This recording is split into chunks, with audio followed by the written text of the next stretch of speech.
আজকে যে পাঁচটা প্রশাসন রয়েছে, আমরা এই পাঁচটা প্রশাসনকে দেখতে পাচ্ছি, তারা তাদের নিরপেক্ষ ভূমিকা মাঝে মাঝে তাদের প্রশ্নবিদ্ধ হচ্ছে।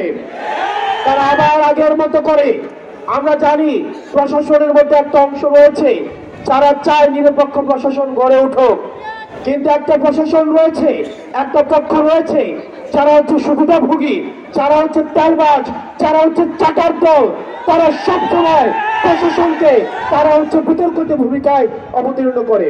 এনসিপির মধ্য দিয়ে আপনাদের দীর্ঘদিনের যে লড়াই, আপনাদের দীর্ঘদিনের যে সংগ্রাম, সে লড়াই এবং সংগ্রামের চূড়ান্ত ফলাফল আমরা দেখতে পাবো। আমরা শুনতে পাচ্ছি যারা এনসিপিতে যোগ দিতে চায় বা যারা এনসিপি করতে চায়, তাদেরকে স্থানীয়ভাবে ভয়ভীতি দেখানো হয়, তাদেরকে প্রশাসন অসহযোগিতা করে। প্রিয় সহযোদ্ধা, প্রিয় সুনামগঞ্জবাসী, আপনারা স্থানীয়ভাবে সুমন ভাই অনিকদার পরামর্শ নিয়ে আপনারা উপজেলার কমিটিগুলো সুসংহত করেন, ওয়ার্ডে ইউনিয়নে কমিটিগুলো সুসংহত করেন। আমরা আপনাদেরকে কথা দিচ্ছি, আমরা সাংগঠনিকভাবে যদি সুদৃঢ় হই, আজকে যে পাঁচটা প্রশাসন রয়েছে, আমরা এই পাঁচটা প্রশাসনকে দেখতে পাচ্ছি, তারা তাদের নিরপেক্ষ ভূমিকা মাঝে মাঝে তাদের প্রশ্নবিদ্ধ হচ্ছে।